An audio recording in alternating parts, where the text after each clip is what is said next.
नमस्कार दर्शक बंधु देशी पहाड़िया चेरमूली चैनल आपण मानक स्वागत जनाछि। आज आपण मानक कहबे ताड़ गछर गोटे मेडिसिन बहुत भल भाव काम दे थाए।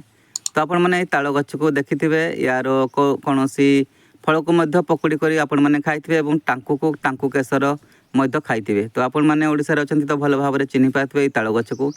जदि आपण मैंने जानि नांती कि ताड़ गछ कौन सी मेडिसिन रे काम दे थाए, जदि जानि नांती वीडियोटी को शेष पर्यंत वाच करंतु।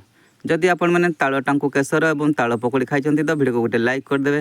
तो जदि आपण मैंने जानि नांती ताड़ गछ कौन मेडिसिन रे काम दे थाए तो वीडियोटी को शेष पर्यंत वाच करतु जानिबा पई। तो चलतु जानिबा ताड़ गछर कौन काम दे थाए कोथि पई। आपण मैंने दिने ना दिने जानिथिबे कि बड़ लोक हो बा छोट लोक हो जदि कान रे पानी पशिगला तो कान टणके आपण मैंने जानिथिबे कान बहुत जोर रे बिंधा हुए एवं गाल मध्य फुली जाए।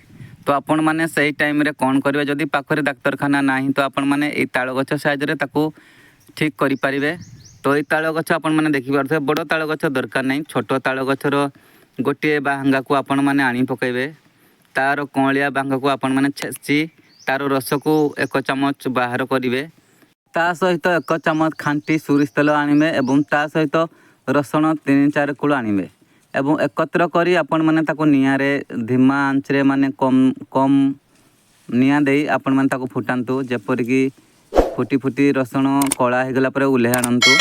तापरे आपण मानकर जो कानटा बहुत बिंधुची बा कष्ट होची सेई कान रे आपण माने 2 बुंदा पकई दियंतु, रखितांतु। आर दिन पुणी ताको तत्तेई पकईबे।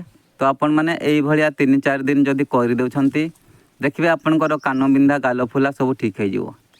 जदि आपण माने केबे ए रोग रे पीड़ित अछंती तो एई चेरमूली औषध को आपण माने ट्रायल करि पारबे। आमे ट्रायल करि साइचु।